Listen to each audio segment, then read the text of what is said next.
Hello and welcome back to Elevate Ordinary. I'm JonMarc Grodi. I'm Teresa Grodi. And we're back with another extraordinary conversation about the ordinary pursuit of truth, goodness, and beauty. And there's a baby just off camera down here. On the floor. You might hear us a little bit of rattling. Yeah. But hey, we're back. This is episode 2 since we got back from baby time. We just did an episode on the postpartum period, kind of debriefing a little bit. You know, that was a little messy. That's how we roll, but it was good. And we're back. Before we get to that, be sure you check out awakencatholic.org for more information about this show and other shows here on Awaken Catholic, as well as our Patreon community, the Manor at St. Anne's.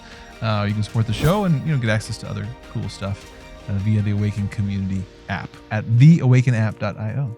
So, what I want to talk about today, babe. You didn't want me to tell you beforehand. You wanted to. Yeah, because I noticed we have our best conversations in the car, and then we get here and we're like, line. Well, it's not too exciting a story. I'll start with a story. Not really a story, but this past couple months, I had a realization, that was interesting, and it's led to a lot of reflection. Okay, so I eat really fast. Me too. Like crazy fast. And I for years, people have pointed this out to me. Like we go to Chipotle and we sit down and 2 minutes later, they've barely dug into their bowl and I'm done. And they're just like, what in the heck happened? And this has happened enough times that I'm just like, okay, this is a thing. I kind of poke fun at it. It's not a big deal. Or that's what I say. And it just is. I haven't thought about it much. But this past couple of years, we've been thinking a lot and talking a lot about virtues, right? And we talk a lot about prudence. And again, so quick review, right? What's prudence? Prudence is this attention to reality. It's this habit of soul by which we go through life intentional and alert, as opposed to unintentional and kind of just like asleep, right? Mm-hmm. And that's a lot of our life, is just kind of stumbling through life, reacting rather than acting. Being on autopilot. Yeah. Right? And so one thing I've been thinking about this last couple of years, I've been looking, as I do an examination of conscience, I think back through my day and I think of my sins and I think what led up to them. And I've more and more, I've been kind of tracing things back. Well, I was having such a great day, right? And how did I go from A to B, a bad day, a bad evening, I'm blowing up at the kids or whatever. Like that. I sound like that when I'm yelling, Hold on for a moment. Now we're ready. Okay. Yeah, thinking back through the processes, the sequence of events that lead up to sins or our failures. And most of the time, there's a lot that leads up to it. It's not the end run sin. That's not where it started. That's where it ended, perhaps. That's where we blew up and now we're regretting it. We feel bad and we're picking up the pieces. But there's a lot of things that led up to that. We've talked about that before. Mm-hmm. It was that moment when I got on social media when I shouldn't have got on there, and I went down a rabbit hole, and then an hour later, here I am, I'm fussy and I haven't got work done, and now I'm angry, and that kind of thing. I've been noticing more of those patterns in my life. Me too. And again, something like social media is one that's more evident to me for a long time. I've kind of had that on my radar, worked on that one. So with that in mind, recently I sort of had a realization about eating. Now, I focused for a long time on kind of the what and how much I eat. I don't do a good job of it necessarily, but at least that's on my radar in thinking about, discipline and trying to, keep my life together. But I'd never really thought about, how fast I eat, even though I'd noticed it and joked about it. When I'm thinking about whether I'm doing a good job, whether I'm being temperate and disciplined and prudent with food, I'm thinking about the what and the how much. That's what I'm primarily focused on. But I think it occurred to me the other day, or a couple months ago now, I was eating a healthy meal, what I consider to be a healthy meal, and so I wasn't thinking of this meal as something as like an occasion of overindulgence necessarily. It wasn't something junky, it wasn't necessarily too much, but it occurred to me that there was a part of me that was shutting off and just plowing in to this meal because I had this tendency to eat super fast. Mm-hmm. And again, it sounds like such an insignificant thing. But what I realized in my life, it's an area of my life where I move from prudence to imprudence, right? I'm going through my day. Mm-hmm. I'm intentional. I'm making decisions. I make decisions, about what to eat. I'm going to plan that out. I sit down and then my mind just shuts off and I want to shovel it in my face as fast as I possibly can. This is funny. We had not talked about this before. No. Yeah. I mean, I knew vaguely that you were going to talk about how fast you eat. Yeah. But I've been coming to these exact same realizations about myself. Uh-huh. And it was actually my quote unquote New Year's resolution. Really? To I remember you saying that. Slower. Yeah, I remember that. And I waitressed for 10 years before we got married. And when you waitress, like you eat in the break room as fast as you possibly can if you're going to eat something. And so like and then at school, like you're eating as fast as you possibly can, and then it's just like, I don't know, you get really excited about food and then you just eat it really fast. And it occurred to me that I'm losing my sense of taste and smell because of I think the first time we had COVID. And I was trying to get it back. And part of trying to get it back is like thinking about what you're smelling and tasting. And then it occurred to me that like, that's part of Dr. Botaro's Catholic mindfulness is like the sensing, like actually using your senses to ground yourself in the present moment. And so I had been thinking about it before this, and it has been one of, babe, I think the Holy Spirit's working on that in our marriage, babe. And so, I mean, there's lots of things we can talk about here. We're going to get into virtue stuff. But again, for me, the significant thing at that moment that I was noticing is that this is an area in which, again, I moved from prudence to imprudence. I moved from intentionality to now I'm just cutting loose. And then maybe I kind of wake up from the dream afterwards. But again, it's those moments in our life, those tend to be what send us down the rabbit hole and get us into bad places. It's when we step into social media and we just start scrolling. It's when we start eating and we go on autopilot. It's when we were talking in the last episode about, kind of managing your mental life, right? It's when you let negative thoughts in and you let them spiral out and you just let them go.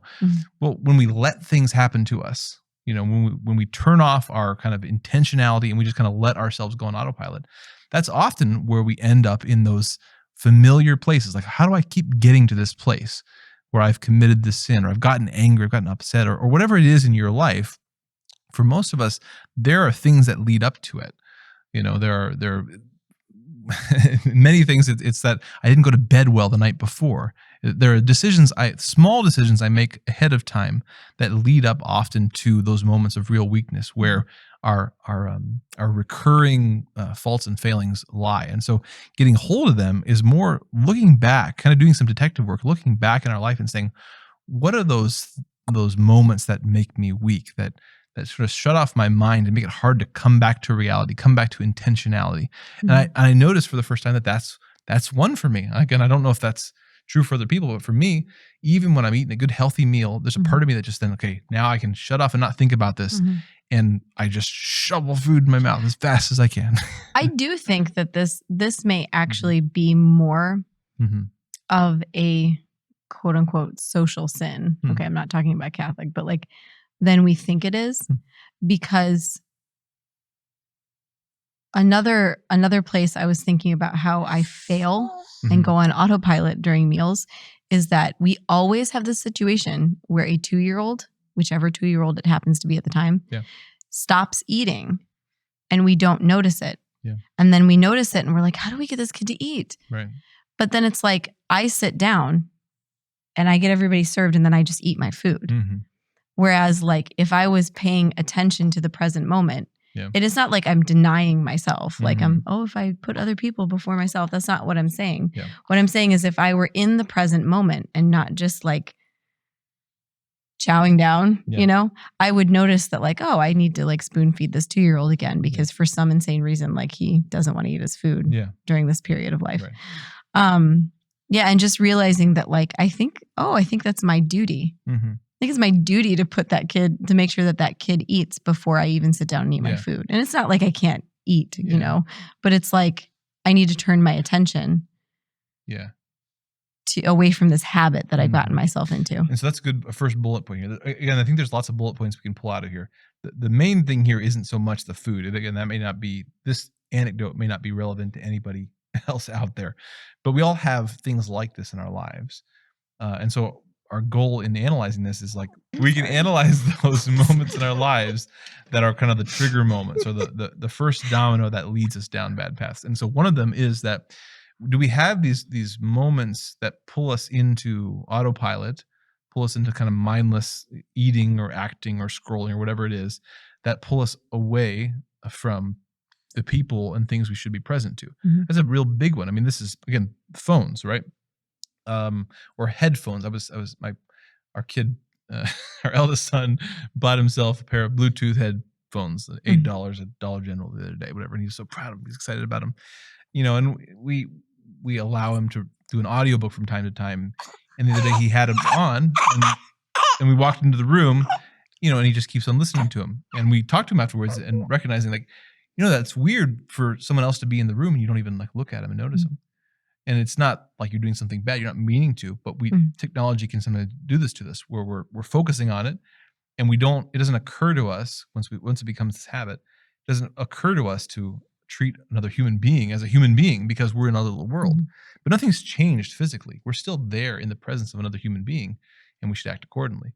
But if we just go on autopilot, we end up acting in these ways that don't make sense. Certainly not according to how we want to live as Christians. So that's one here is certainly our habits, our autopilot habits that kind of suck us in. They pull us away from being present to other things and people that we should remain present even while we're engaging in that activity, if it's a prudent activity. You got to eat, but you can eat in such a way where you remain aware both of what you're doing, but also of what's going on around you. And I think it's more, we probably have lost this historical human thing of like sharing a meal with other people. Yeah. Because we are a fast, I mean, just think of a typical life, like going to school for 20 years, 25 years. What is it, from preschool on to like degree? Yeah. You're always shoving food in America here. Okay. We're always shoving food into different places because you're going to more important places. In the schedule. Keep going. And then, and then, dang it. Sorry. Babe. What was I saying? Sharing a meal together with people. Yeah. So like, I mean, some of the biggest brokered deals in history that have changed the course of the world occur over food, over meals, I think the act of eating grounds you to the present moment. Yeah. Because it brings your senses. And I think when you're grounded to the present moment, you can be more clear. That's why we invite friends over for dinner. I'm thinking now of like times when we've had friends over where it's been just like the best. And you eat slower, and the kids kind of run away and you're stuck at the table and you're eating dessert for like 3 hours. And contrast that. But not all at once. So this is kind of a second bullet point here. This is really interesting. I noticed this when I was a teenager, and my friends and I had gotten to the pattern of getting together to eat and watch things together. But more and more, the focus was on the eating the thing and watching the thing. And we were just kind of the excuse to do that rather than enjoying something together. Yeah. And it's perhaps seems subtle, but it's huge, right? Do we enjoy a meal together, or are we simply the excuse to enjoy the meal? Right? There's a trajectory there that's very different. It's how kids always want to go to grandma's house because they want the treats. They don't want to hang out with grandma. This mixed bag there, right? Yeah. And interesting too about eating. So we often have areas in our life where we're a mix there, where we have. I like to eat, man, and so there's always a bit of a mix there. But I'm pulled toward the food and away from the company around me more than I ought to be. How do we remedy that? Well, again, that's where it occurred to me. Well, simply eating slowly is one way I do that. I don't switch into autopilot where it's just the food now until I'm done. No, I take a bite, I set it down.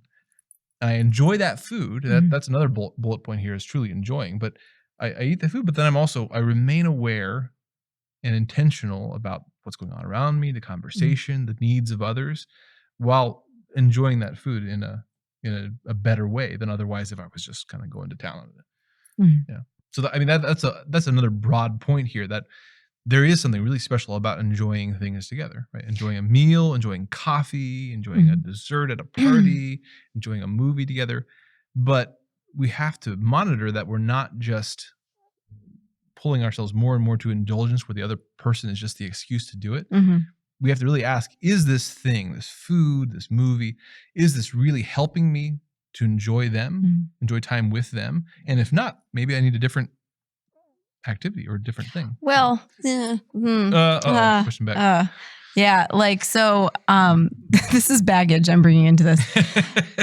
There's this heresy flying around, like we shouldn't connect food with positive experiences. Like, my grandma always took me to get an ice cream cone when I did something good. Mm-hmm. And that means I have now this like association with food. But like all of human history, feasts, people, it's about food. Mm-hmm. It's about food and people. Yeah. Right. So I don't want to go, mm-hmm. I do kind of want to address that because it sounds so logical. Mm-hmm. Don't associate good things with food. No, good things have always been associated with food. Yeah. Well, part of what we have to add into there, and this is getting into weird territory, maybe not so weird for our conversations on the show, but obviously a confounding factor on this is that we live in a highly manufactured food society. Mm-hmm. It's interesting, food that God has made, food in nature, meat, vegetables, fruit, like they have they have a built-in satiety. Right, you can only eat so much fruit. You can only eat so much meat, potatoes, whatever. It's very different when you have manufactured food, and that may be where this gets complicated in the modern world, in the sense of there was a much more natural connection of good food from God with the good things in life, whereas nowadays we do have manufacturers trying to co-opt that, and we have to be careful not to have it co-opted, and so that may be a useful distinction. But I agree with you that it's a natural, normal human thing for us to make food part of our celebration. So something I recognized during this last postpartum period is how easy it is to eat an entire bag of something. Okay. And it's not like you don't know this. Okay. Right. But this last time I had noticed that I could only truly enjoy, and I mean this with my brain. Okay. I could only truly enjoy the piece that I put in my mouth if I was putting another piece in my mouth. Okay. Of hyper palatable foods. Like, so I'm talking about chips or a thing of like Lindt chocolate bars, or not bars, little balls, or like Easter candy or something like that, that it was so exciting to put it in my mouth. But then it's always kind of pointing to the next one. It is. Like, and I wonder if they, people who make this food know that, because it was like, I tried to slow down eating it, but when I'd put the hyper palatable food in my mouth, I'd always be thinking like, maybe the next chip will be like, I mean, it was just like, seriously. And I sat and it like freaked me out, because I did a lot of sitting and eating things out of bags during that time. But like, it really freaked me out that I was unable to enjoy one thing. Whereas like, we get strawberries out of our garden right now. We've had an amazing strawberry year. And depending on where the strawberries are in my garden, what time of day it is, and how long they've been on they taste different. They have a different taste. Like our front yard raspberries taste totally different than our backyard raspberries. Strawberries, sorry. Exactly. Someday we'll have front yard and backyard raspberries. That's foreshadowing. But I would never notice that difference between chips or pieces of chocolate because they're exactly the same. Yeah, there's a spiritual reality here. Or the milk. Like this morning, Cecilia was like, I didn't like the way the milk tastes today. We get raw milk. And you were like, it just tasted really different, kind of like a barnyard. But I was telling her that like, that's because you're getting milk from a living thing that lives in 4 seasons. And depending on the sunlight, the amount of sunlight, the onions again, dang it. the grass has captured how much sunlight the grass has captured, how much it's grown, and like how that cow eats it and it ferments it. It's real food and it changes taste. It's got variability in it. Yeah. Yeah. So there's a spiritual reality here that I want to connect it to. I want to connect it to sex here for a moment. Oh dear. I heard this guy the other day. I actually hear this a lot in some of the circles that I run online, of men and husbands talking about trying to be good men and husbands, but many of them are not Catholic. Many of them are not a Christian necessarily, but they're trying hard. And I've heard this come up a lot lately. Like, we have a great marriage, I'm faithful to my wife and we're really committed to it, whatever. And we lust for each other. And I get what they're trying to say, right? They mean that they have a lot of passionate love for each other. but I always winced a little bit, being both interested in language and also the virtues, because lust describes a vice, not merely a passionate feeling, but a particular vice. And it's a crucial, I think, to actually make the distinction, because, and I'm going to connect this back to the strawberries. No, that's okay. The point is that, think about what happens in lust is you objectify the person. Lust actually destroys your ability to enjoy another person, right? Because you're objectifying. You have to have the piece of them. But when you actually get to that thing, you have to be moving on to the next thing. Yeah. The person who's addicted to pornography, they have to go on to the next thing, because as soon as they really settle on what they're actually looking at, the whole scene is ugly, and the person, however beautiful, they recognize that they're objectifying. Lust doesn't want the person; it wants the body part. It wants the feeling. So it's always moving on to the next thing. Whereas love wants to settle in on and rest in the person. That's what love is. It wants to rest in and come to a home in the other person. And so too, I think we have an analogy with food here, right? There we have the experience of kinds of food, or just our relationship with any food, if we have a bad relationship with it, that I can't enjoy the strawberry or the chip. It's always the next. I'm always kind of looking ahead. My whole body's yearning to move ahead, but I can't even enjoy the single one. And that's, well, what do I want to say about that? I mean, that's problematic health-wise, obviously, but on a spiritual level, what we have here is not. I've often made the joke that we say that we're a materialist culture, right? That we love stuff too much, but in some sense, our culture doesn't love things enough or properly. Like we don't cherish God's world. We don't cherish the food that He gives us. That would mean that'd be closer to love. Like this wonderful strawberry, I'm going to enjoy it. I'm going to savor it. That was great. I love that strawberry. No, we want to shovel our mouths full of food. We want to constantly be watching new TV. We want to consume things versus savor and cherish things. Go ahead. I was just listening to Jimmy Buffett's live album. Well, one of his live albums. Yeah. And at the beginning of Fruitcakes, he goes, "Where'd the Junior Mints go in the movie theater?" What does he say? He says, "I don't want some giant." Oh, what is it? It's so perfect. I don't want a giant. I don't want to save 10 cents on a giant drink for $1.95. I don't want that. I don't want somebody else thinking for me. I want my Junior Mints. Where are the Junior Mints? And I seriously, like, and I know that by heart. Well, clearly I don't know it by heart because I couldn't reproduce it, but I knew it was coming. I'd listened to it 1,000 times. And it made me pause because I was like, you're right. The food industry thinks for me. It tries to take away my freedom. And we've had several episodes, the gossip episode, the bandwagons episode, which is like my all-time favorite, where we talk about freedom and how much the church reverences your interior life and your choices, because it is the way in which you are an image created in the image and likeness of God. Right. And it is like the food industry does try to do your thinking for you. You want this and this will save you money. You want this, predictable consumer. And so what is that taking away from you then? Again, so like let's say that if it's disordered and it's wrong, it's a tool of the devil. Okay. So what is Satan trying to do when he's trying to make our food decisions for us? Okay. So that is the question I'm posing to you. Well, Satan would certainly be happy if we ate ourselves to death. I mean, that's a thing too. But spiritually, it's that we become automata, right? There's an erosion of our freedom. There's an addiction to things, which, again, an addiction to things. It's not that it's both that it takes us away from God because we're addicted to the thing, but also it also destroys our ability to enjoy the thing. And nature is, God's other word, right? He speaks to us. He comes to us through the good things He's created. If we have an addiction or a pattern of behavior that both takes us away from God and other people, but also destroys our ability to enjoy that thing unless we're constantly just going more and more and more and more.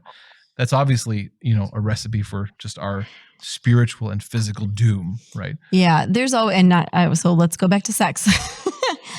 I'm always trying to figure out how to put into words to Give me that baby. Theology of the body people, because it's not even just like secular people, but it's the theology of the body was John Paul II's teaching on the good news about sex and marriage. This baby's loud. God, sex, and the meaning of life. I guess those are all trademarked things from Christopher West. Sorry, I'm citing you here.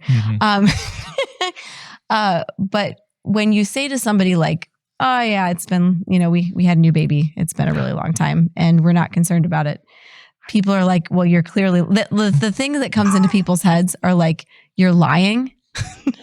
Your husband is lying, and someone's cheating." Can't conceive of you of not.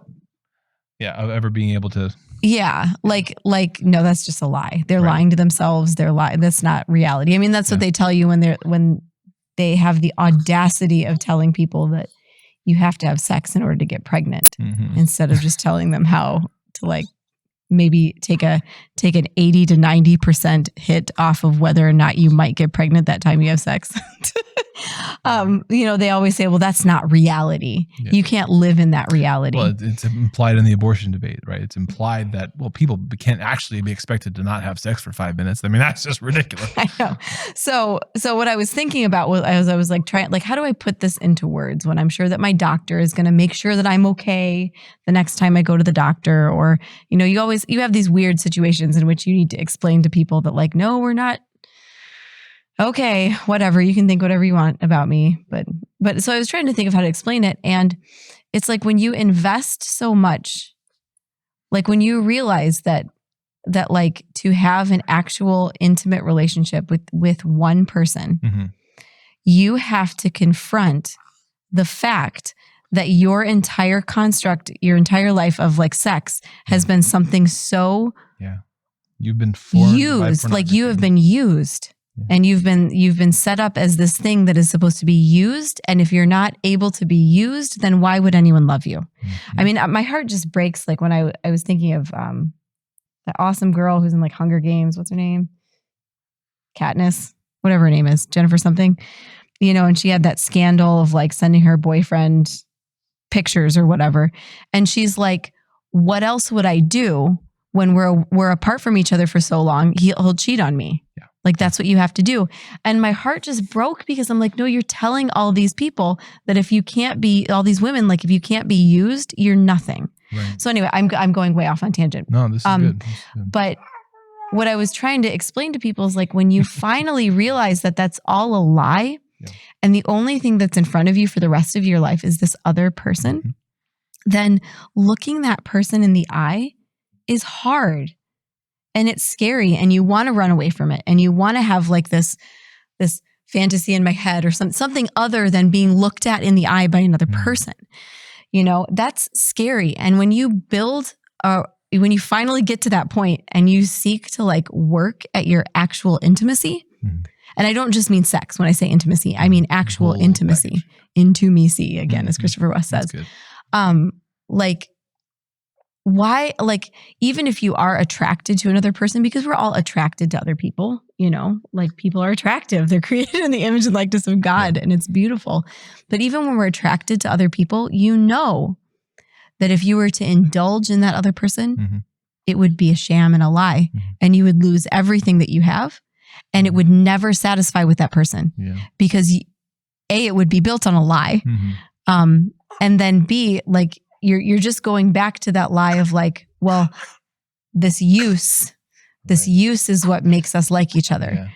But again, that lust, it destroys so much of what, again, that you're supposed to enjoy. I've been married for a long time. I've worked How long? 11 years, I think. 12 years. 12 years. Just at our anniversary. Sorry. No, it's okay. I remember getting to a place having worked through, and I will always be a work in progress, but having come from a background with, pornography and stuff, through our marriage, getting to a place where that passion, that part of me sort of rests in you, so that even the beauty of women, the beauty of other people is able to be there again without it being something attached to lust, right? For that to have settled down, and to simply to actually be able to see other people, right, other women, and just appreciate that. Right. There was a time in my life where it was like every woman was kind of like, I mean, I have to make a decision. When I was a teenager, like, you're walking around and you're in a minefield of like, you want to live like that. You don't want to, and so going back to the food stuff, right? Like it destroys your ability to enjoy food if you have no control over yourself. If the moment you put the first bite in your mouth, you go into autopilot and you're just consuming now. That happens. Like if I make a really simply eating slowly is this great tool for beginning to practice in this seemingly insignificant thing. Some important virtue of again, pausing, enjoying, cherishing, tempering. A lot happens in that decision to take a bite, put your fork down, and just cherish it. Our Philomena, our 4-year-old, has been a really great source of contemplation for me, because she is the kid who will have her dessert an hour later. Like she'll still be eating it an hour later. She'll just be like, she'll take a small bite of the donut. She'll carry it around with her, or like she'll just sit and like enjoy one tiny little spoon lick for like an hour. And she'll run off. And then when we can start to put it away, and she'll run back, no, I'm still eating that. And she'll take one little more lick. But sometimes she'll just sit with it. Like, especially if she's in the car seat and she has a treat. Like an hour after dinner and she's just like, this is just such good pudding. And I'm just like. That was a small bowl of pudding. You're really stretching that out. But I've been thinking about her a lot. Just that like, I used to enjoy food a lot more as a kid. Everything did feel like Willy Wonka's chocolate factory when you had like a piece of candy. Well, it is funny to see it happen in kids, right? We have a couple kids who, they're really into treats, and we're always trying to temper them and whatever. But they'll be so excited, and they'll put their money together and they'll buy some treat, a donut or something like that, and then it's gone in 2 bites. And it's like, that's me. That happens still sometimes, but it's easier to see another person like, wow, you're ruining even the enjoyment of that by doing that, right? They're always trying to get it off of Philomena. Then they're going to Philomena. Can I have the rest of yours? Philomena gave me some. She gave me some. Right. Well, gosh, I don't know if I had any other bullet points with that. But for me, again, this may not be applicable to somebody else, but simply that pause when I begin to eat now, even when I'm not eating an unhealthy meal or a treat meal, a feast meal, just a normal meal, I'm trying to pause and make an intentional practice of eating slowly, bite by bite, right? And to really enjoy it, to really remain present and attentive to what's going on around me, to not to fall back into this habit of kind of shutting off my brain, going into autopilot, moving from prudence to imprudence in this simple thing, which happens at least 3 times a day. So anyway, that's been helpful to me. Hopefully it's helpful to somebody else, and whatever their thing is in their life. So I think that's about all for now. Thank you for joining us for this episode of Elevate Ordinary. Again, we're just here to talk about trying to be saints in ordinary life. Ordinary husband, ordinary wife, ordinary kids, ordinary family.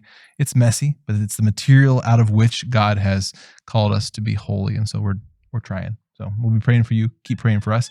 Again, as I mentioned at the beginning, our patron community at Awaken Catholic is the Manor at St. Anne's. Check that out. If you want to support the show and get some access to some free stuff, our little community there. Thanks for joining us for this episode. God bless you. Talk to you again next week.